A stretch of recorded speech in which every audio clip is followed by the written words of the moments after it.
ಆಕಾಶವಾಣಿ ವಾರ್ತೆಗಳು ಓದುತ್ತಿರುವವರು ಚೇತನ್ ಸಿವಿ. ಮುಖ್ಯಾಂಶಗಳು. ಉತ್ತರ ಪ್ರದೇಶದ ಮೀರತ್ಗೆ ಇಂದು ಪ್ರಧಾನಿ ನರೇಂದ್ರ ಮೋದಿ ಭೇಟಿ. 12,930 ಕೋಟಿ ರೂಪಾಯಿ ಮೌಲ್ಯದ ವಿವಿಧ ಅಭಿವೃದ್ಧಿ ಯೋಜನೆಗಳಿಗೆ ಚಾಲನೆ. ಮನ್ ಕಿ ಬಾತ್ ಭಾರತೀಯರನ್ನುದ್ದೇಶಿಸಿ ಇಂದು ಪ್ರಧಾನಿ ನರೇಂದ್ರ ಮೋದಿ ಮನದ ಮಾತು. ಔಷಧ ವೈದ್ಯಕೀಯ ಉತ್ಪನ್ನಗಳ ನಿಯಂತ್ರಣ ಕ್ಷೇತ್ರದಲ್ಲಿ ಭಾರತ ಬ್ರೆಜಿಲ್ ಇಳಿವಳಿಕೆ ಒಪ್ಪಂದ ವಿನಿಮಯ. ಐಸಿಸಿ ಟಿ20 ವಿಶ್ವಕಪ್ ಕ್ರಿಕೆಟ್ ಮಳೆಯಿಂದಾಗಿ ನ್ಯೂಜಿಲೆಂಡ್ ಪಾಕಿಸ್ತಾನ ಸೂಪರ್ 8ರ ಹಂತದ ಪಂದ್ಯ ರದ್ದು. ವಾರ್ತೆಗಳ ವಿವರ. ಪ್ರಧಾನಿ ನರೇಂದ್ರ ಮೋದಿಯವರು ಇಂದು ಉತ್ತರ ಪ್ರದೇಶದ ಮೀರತ್ಗೆ ಭೇಟಿ ನೀಡಲಿದ್ದಾರೆ. ಶತಾಬ್ದಿ ನಗರ ನಮೋ ಭಾರತ್ ನಿಲ್ದಾಣದಲ್ಲಿ ಮೀರತ್ ಮೆಟ್ರೋ ಮತ್ತು ನಮೋ ಭಾರತ್ ರೈಲಿಗೆ ಪ್ರಧಾನಿ ನರೇಂದ್ರ ಮೋದಿ ಚಾಲನೆಯನ್ನು ನೀಡಲಿದ್ದಾರೆ. ಇದೇ ವೇಳೆ ಅವರು ಮೀರತ್ ದಕ್ಷಿಣ ನಿಲ್ದಾಣದವರೆಗೆ ಮೆಟ್ರೋ ರೈಲಿನಲ್ಲಿ ಪ್ರಯಾಣ ಮಾಡಲಿದ್ದಾರೆ. ತಮ್ಮ ಭೇಟಿಯ ಸಮಯದಲ್ಲಿ ಪ್ರಧಾನಿ ಅವರು ಸುಮಾರು 12,930 ಕೋಟಿ ರೂಪಾಯಿ ಮೌಲ್ಯದ ವಿವಿಧ ಅಭಿವೃದ್ಧಿ ಯೋಜನೆಗಳನ್ನು ಲೋಕಾರ್ಪಣೆಗೊಳಿಸಲಿದ್ದಾರೆ. ಪ್ರಧಾನಮಂತ್ರಿಗಳು ಸಂಪೂರ್ಣ 82 ಕಿಲೋಮೀಟರ್ ದೆಹಲಿ ಮೀರತ್ ನಮೋ ಭಾರತ್ ಕಾರಿಡಾರ್ ಮತ್ತು ದೇಶದ ಮೊದಲ ನಮೋ ಭಾರತ್ ಪ್ರಾದೇಶಿಕ ಕ್ಷಿಪ್ರ ಸಾರಿಗೆ ವ್ಯವಸ್ಥೆಯ ಉಳಿದ ವಿಭಾಗಗಳನ್ನು ಉದ್ಘಾಟನೆ ಮಾಡಲಿದ್ದಾರೆ. ಈ ಯೋಜನೆಗಳು ನಗರದ ಚಲನಶೀಲತೆಯನ್ನು ಪರಿವರ್ತಿಸುವ ಮತ್ತು ನಾಗರಿಕರ ಜೀವನ ಸುಲಭತೆಯನ್ನು ಸುಧಾರಿಸುವ ತಡೆರಹಿತ, ಪರಿಣಾಮಕಾರಿ, ಆಧುನಿಕ ಮತ್ತು ಸುಸ್ಥಿರ ಸಾರ್ವಜನಿಕ ಸಾರಿಗೆ ವ್ಯವಸ್ಥೆಗಳನ್ನು ಖಚಿತಪಡಿಸಿಕೊಳ್ಳುವ ಪ್ರಧಾನಿ ನರೇಂದ್ರ ಮೋದಿಯವರ ದೃಷ್ಟಿಕೋನಕ್ಕೆ ಮತ್ತಷ್ಟು ಉತ್ತೇಜನವನ್ನು ನೀಡುತ್ತದೆ. ಆಕಾಶವಾಣಿಯ ಜನಪ್ರಿಯ ಮಾಸಿಕ ಕಾರ್ಯಕ್ರಮ ಮನ್ ಕಿ ಬಾತ್ನಲ್ಲಿ ಇಂದು ಬೆಳಗ್ಗೆ 11 ಗಂಟೆಗೆ ಪ್ರಧಾನಿ ನರೇಂದ್ರ ಮೋದಿಯವರು ದೇಶ ಮತ್ತು ವಿದೇಶಗಳಲ್ಲಿರುವಂತಹ ಭಾರತೀಯ ಸಮುದಾಯವನ್ನು ಉದ್ದೇಶಿಸಿ ತಮ್ಮ ಮನದಾಳದ ಮಾತುಗಳನ್ನು ಹಂಚಿಕೊಳ್ಳಲಿದ್ದಾರೆ. ಇದು ಮನ್ ಕಿ ಬಾತ್ ಕಾರ್ಯಕ್ರಮದ 131ನೇ ಆವೃತ್ತಿಯಾಗಿದೆ. ಈ ಕಾರ್ಯಕ್ರಮ ಆಕಾಶವಾಣಿ ಮತ್ತು ದೂರದರ್ಶನದ ಎಲ್ಲ ವಾಹಿನಿಗಳು, ಆಕಾಶವಾಣಿ ಸುದ್ದಿ ಜಾಲತಾಣ ಮತ್ತು ನ್ಯೂಸ್ ಆನ್ ಏರ್ ಮೊಬೈಲ್ ಅಪ್ಲಿಕೇಶನ್ನಲ್ಲಿ ಬಿತ್ತರಗೊಳ್ಳಲಿದೆ. ಇದನ್ನು ಆಕಾಶವಾಣಿ, ಡಿಡಿ ನ್ಯೂಸ್, ಪ್ರಧಾನಮಂತ್ರಿ ಕಚೇರಿ ಮತ್ತು ವಾರ್ತಾ ಮತ್ತು ಪ್ರಸಾರ ಸಚಿವಾಲಯದ ಯೂಟ್ಯೂಬ್ ಚಾನೆಲ್ಗಳಲ್ಲೂ ನೀವು ಆಲಿಸಬಹುದು. ಹಿಂದಿ ಪ್ರಸಾರದ ನಂತರ ಪ್ರಾದೇಶಿಕ ಭಾಷೆಗಳಲ್ಲಿ ಕಾರ್ಯಕ್ರಮ ಮೂಡಿಬರಲಿದೆ. ಉಪರಾಷ್ಟಪತಿ ಸಿಪಿ ರಾಧಾಕೃಷ್ಣನ್ ಅವರು ಇಂದು ತಮಿಳುನಾಡಿಗೆ ಭೇಟಿ ನೀಡಲಿದ್ದಾರೆ. ಈ ಭೇಟಿಯ ಸಮಯದಲ್ಲಿ ಅವರು ಮಧುರೈನ ವಂಡಿಯೂರಿನಲ್ಲಿ ತಿರು ವಿ. ಒ. ಚಿದಂಬರಂ ಪಿಳ್ಳೈ ಅವರ ಪ್ರತಿಮೆಗೆ ಶಿಲಾನ್ಯಾಸ ಸಮಾರಂಭದಲ್ಲಿ ಮುಖ್ಯ ಅತಿಥಿಯಾಗಿ ಭಾಗಿಯಾಗಲಿದ್ದಾರೆ.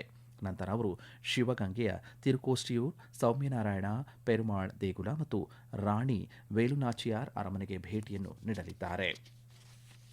ಉಪರಾಷ್ಟಪತಿ ಸಿಪಿ ರಾಧಾಕೃಷ್ಣನ್ ಅವರು ನವದೆಹಲಿಯಲ್ಲಿ Atal Bihari Vajpayee the eternal statesman ಎಂಬ ಶೀರ್ಷಿಕೆಯ ಕಾಫಿ ಟೇಬಲ್ ಪುಸ್ತಕವನ್ನು ಬಿಡುಗಡೆ ಮಾಡಿದರು. ಈ ಸಂದರ್ಭದಲ್ಲಿ ಮಾತನಾಡಿದ ಅವರು, ಈ ಪುಸ್ತಕವು ಭಾರತ ರತ್ನ ಅಟಲ್ ಬಿಹಾರಿ ವಾಜಪೇಯಿ ಅವರಿಗೆ ಸೂಕ್ತವಾದ ಗೌರವವಾಗಿದೆ. ಅವರ ಜೀವನ ಮತ್ತು ಪರಂಪರೆ ರಾಷ್ಟಕ್ಕೆ ಸ್ಫೂರ್ತಿ ನೀಡುತ್ತಲೇ ಇದೆ ಎಂದು ಹೇಳಿದ್ದಾರೆ. ಸಂಸದೀಯ ಸದಸ್ಯರಿಂದ ಪ್ರಧಾನಿಯಾಗುವ ವಾಜಪೇಯಿ ಅವರ ಪ್ರಯಾಣವು ಭಾರತೀಯ ಪ್ರಜಾಪ್ರಭುತ್ವದ ಬಲವನ್ನು ಪ್ರತಿಬಿಂಬಿಸುತ್ತದೆ.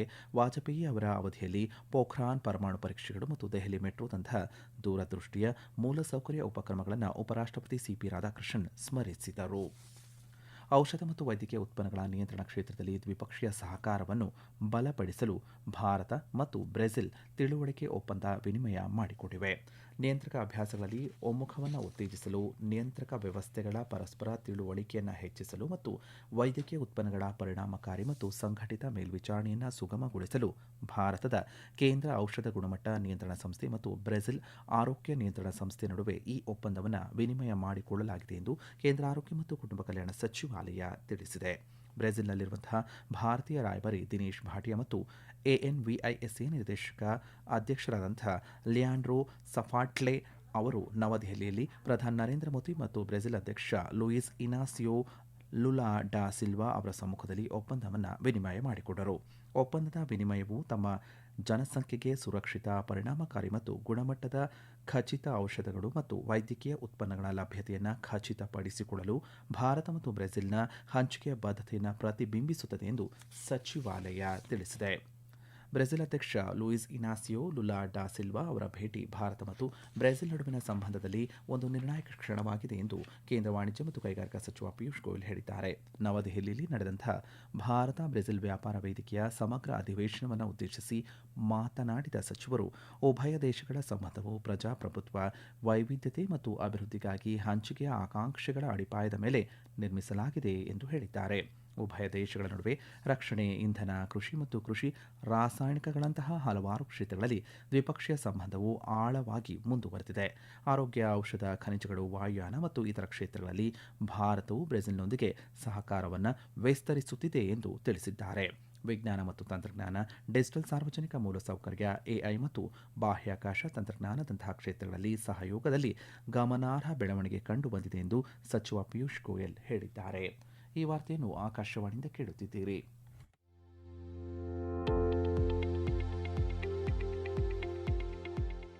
ನಮ್ಮ ಎಲ್ಲ ರಾಷ್ಟ್ರೀಯ ವಾರ್ತೆಗಳು ಹಾಗೂ ಪ್ರದೇಶ ಸಮಾಚಾರ ಈಗ ಆಕಾಶವಾಣಿ ನ್ಯೂಸ್ ಕನ್ನಡ ಯೂಟ್ಯೂಬ್ ಚಾನೆಲ್ನಲ್ಲಿ ಲಭ್ಯ. ನಮ್ಮ ಎಕ್ಸ್ ಖಾತೆ ಮತ್ತು ಇನ್ಸ್ಟಾಗ್ರಾಂ ಖಾತೆ ಆಕಾಶವಾಣಿ ನ್ಯೂಸ್ ಕನ್ನಡ. ಹೆಚ್ಚಿನ ಮಾಹಿತಿಗಾಗಿ ನಮ್ಮ ಫೇಸ್ಬುಕ್ ಖಾತೆ ಆಕಾಶವಾಣಿ ವಾರ್ತೆ ಕನ್ನಡವನ್ನು ಅನುಸರಿಸಿ. ಮಾಹಿತಿಗಳ ಹೂರಣ, ವಾರದ ಕಾರ್ಯಕ್ರಮ, ಪ್ರಚಲಿತ ವಿದ್ಯಮಾನ ಪ್ರತಿ ಬುಧವಾರ ರಾತ್ರಿ 9:15 ನವದೆಹಲಿಯಲ್ಲಿ ನಡೆದಂತಹ ಭಾರತ ಎಐ ಇಂಪ್ಯಾಕ್ಟ್ ಶೃಂಗಸಭೆ ನೀತಿ ನಿರೂಪಕರು, ಉದ್ಯಮ ನಾಯಕರು, ನಾವೀನ್ಯಕಾರರು ಮತ್ತು ನವೋದ್ಯಮಿಗಳಿಗೆ ವಿಚಾರವನ್ನು ವಿನಿಮಯ ಮಾಡಿಕೊಳ್ಳಲು ಮತ್ತು ಎಐ ಚಾಲಿತ ಪರಿಹಾರಗಳನ್ನು ಪ್ರದರ್ಶಿಸಲು ಒಂದು ಸಾಮಾನ್ಯ ವೇದಿಕೆಯನ್ನು ಒದಗಿಸಿತು. ಶೃಂಗಸಭೆಯಲ್ಲಿ 500ಕ್ಕೂ ಹೆಚ್ಚು ಎಐ ತಂತ್ರಜ್ಞರು, 100ಕ್ಕೂ ಹೆಚ್ಚು ಸಂಸ್ಥಾಪಕರು ಮತ್ತು ಮುಖ್ಯ ಕಾರ್ಯನಿರ್ವಾಹಕ ಅಧಿಕಾರಿಗಳು, 150 ಶಿಕ್ಷಣ ತಜ್ಞರು ಮತ್ತು ಸಂಶೋಧಕರು ಹಾಗೆ ಸುಮಾರು 400 ಮುಖ್ಯ ತಾಂತ್ರಿಕ ಅಧಿಕಾರಿಗಳು ಭಾಗಿಯಾಗಿದ್ದರು. ಶೃಂಗಸಭೆಯಲ್ಲಿ 5 ಲಕ್ಷಕ್ಕೂ ಹೆಚ್ಚು ಸಂದರ್ಶಕರು ಭಾಗಿಯಾಗಿದ್ದು ಅಗಾಧ ಪ್ರತಿಕ್ರಿಯೆಯನ್ನು ದಾಖಲಿಸಿತು. ಆಕಾಶವಾಣಿಯೊಂದಿಗೆ ಮಾತನಾಡಿದಂತಹ ಕೇಂದ್ರ ವಿದ್ಯುನ್ಮಾನ ಮತ್ತು ಮಾಹಿತಿ ತಂತ್ರಜ್ಞಾನ ಸಚಿವಾಲಯದ ಅಡಿಯಲ್ಲಿ ಪ್ರದರ್ಶಕರಾಗಿರುವಂತಹ ಆಕಾಶ್, ಶೃಂಗಸಭೆಯು ಅಮೂಲ್ಯವಾದ ಕಲಿಕೆ ಮತ್ತು ನೆಟ್ವರ್ಕಿಂಗ್ ಅವಕಾಶಗಳನ್ನು ನೀಡಿತು. ಮುಂಬರುವ ವರ್ಷಗಳಲ್ಲಿ ಎಲೆಕ್ಟ್ರಾನಿಕ್ಸ್ ಮತ್ತು ಮಾಹಿತಿ ತಂತ್ರಜ್ಞಾನದಲ್ಲಿ ಎಐ ಅನ್ನು ಬಳಸಿಕೊಳ್ಳುವಲ್ಲಿ ಭಾರತವು ಅಪಾರ ಸಾಮರ್ಥ್ಯವನ್ನು ಹೊಂದಿದೆ ಎಂದು ಹೇಳಿದ್ದಾರೆ. 2026ರ ಭಾರತ ಎಐ ಇಂಪ್ಯಾಕ್ಟ್ ಶೃಂಗಸಭೆ ಕೃತಕ ಬುದ್ಧಿಮತ್ತೆಯ ಪರಿಣಾಮದ ಕುರಿತಾದ ನವದೆಹಲಿ ಘೋಷಣೆಗಳನ್ನು ಅಂಗೀಕರಿಸಿದೆ. ಕೃತಕ ಬುದ್ಧಿಮತ್ತೆಯ ಕುರಿತ ಜಾಗತಿಕ ಸಹಕಾರದಲ್ಲಿ ಮಹತ್ವದ ಮೈಲಿಗಲ್ಲನ್ನು ಈ ಘೋಷಣೆ ಗುರುತಿಸುತ್ತದೆ. ಆರ್ಥಿಕ ಬೆಳವಣಿಗೆ ಮತ್ತು ಸಾಮಾಜಿಕ ಒಳಿತಿಗಾಗಿ ಕೃತಕ ಬುದ್ಧಿಮತ್ತೆಯನ್ನು ಬಳಸಿಕೊಳ್ಳುವ ಬಗ್ಗೆ ಜಾಗತಿಕವಾಗಿ ಒಮ್ಮತವನ್ನು ಪ್ರತಿಬಿಂಬಿಸುವ ಈ ಘೋಷಣೆಯನ್ನು ಒಟ್ಟು 88 ದೇಶಗಳು ಮತ್ತು ಅಂತಾರಾಷ್ಟ್ರೀಯ ಸಂಸ್ಥೆಗಳು ಅನುಮೋದಿಸಿವೆ. ನಿನ್ನೆ ಮುಕ್ತಾಯಗೊಂಡಂತಹ ಶೃಂಗಸಭೆಯು ಜಗತ್ತಿನ ವಿವಿಧ ಭಾಗಗಳಿಂದ ಹೆಚ್ಚಿನ ಭಾಗವಹಿಸುವಿಕೆಯನ್ನು ಆಕರ್ಷಿಸಿದೆ. ಸರ್ವಜನ ಹಿತಾಯ ಸರ್ವಜನ ಸುಖಾಯ ಎಂಬ ತತ್ವದಿಂದ ಮಾರ್ಗದರ್ಶಿಸಲ್ಪಟ್ಟಂತಹ ಈ ಘೋಷಣೆಯು ಕೃತಕ ಬುದ್ಧಿಮತ್ತೆಯ ಪ್ರಯೋಜನಗಳನ್ನು ಮಾನವೀಯತೆಯೊಂದಿಗೆ ಸಮಾನವಾಗಿ ಹಂಚಿಕೊಳ್ಳಬೇಕು ಎಂದು ಒತ್ತಿ ಹೇಳುತ್ತದೆ. ಜನತೆ, ಭೂಮಿ ಮತ್ತು ಪ್ರಗತಿ ಎಂಬ 2026ರ ಭಾರತ ಎಐ ಇಂಪ್ಯಾಕ್ಟ್ ಶೃಂಗಸಭೆಯ 3 ಸೂತ್ರಗಳಿಂದ ಪ್ರೇರಿತವಾದ ಆಕಾಂಕ್ಷೆಗಳನ್ನು ಕಟ್ಟುನಿಟ್ಟಾದ ಕ್ರಮಗಳಾಗಿ ಕಾರ್ಯರೂಪಕ್ಕೆ ತರಲು ನಿರಂತರ ಸಹಕಾರಕ್ಕಾಗಿ ತಮ್ಮ ಬದ್ಧತೆಯನ್ನು ಈ ದೇಶಗಳು ವ್ಯಕ್ತಪಡಿಸಿವೆ. ಅಮೆರಿಕದ ಸುಪ್ರೀಂ ಕೋರ್ಟ್ನಲ್ಲಿ ದೊಡ್ಡ ಹಿನ್ನಡೆಯ ನಂತರ ಅಮೆರಿಕ ಅಧ್ಯಕ್ಷ ಡೊನಾಲ್ಡ್ ಟ್ರಂಪ್ ಜಾಗತಿಕ ಸುಂಕಗಳನ್ನು ಶೇಕಡ 10ರಿಂದ 15ಕ್ಕೆ ಏರಿಕೆಯನ್ನು ಮಾಡಿದ್ದಾರೆ. ಅಮೆರಿಕದ ಸುಪ್ರೀಂ ಕೋರ್ಟ್ ತನ್ನ ತೀರ್ಪಿನಲ್ಲಿ ಅಂತಾರಾಷ್ಟ್ರೀಯ ತುರ್ತು ಆರ್ಥಿಕ ಅಧಿಕಾರ ಕಾಯ್ದೆಯು ಅಧ್ಯಕ್ಷರಿಗೆ ಆಮದುಗಳ ಮೇಲೆ ವಿಶಾಲವಾದ ಎಲ್ಲ ರೀತಿಯ ಸುಂಕಗಳನ್ನು ಪರಿಚಯಿಸುವ ಅಧಿಕಾರವನ್ನು ನೀಡುವುದಿಲ್ಲ ಎಂದು ಹೇಳಿದೆ. ತೀರ್ಪಿನ ಕೆಲವೇ ಗಂಟೆಗಳಲ್ಲಿ ಟ್ರಂಪ್ ವರದಿಗಾರರ ಮುಂದೆ ಹಾಜರಾದರು ಮತ್ತು ನೂತನ ಸುತ್ತಿನ ಸುಂಕಗಳನ್ನು ಘೋಷಣೆ ಮಾಡಿದರು.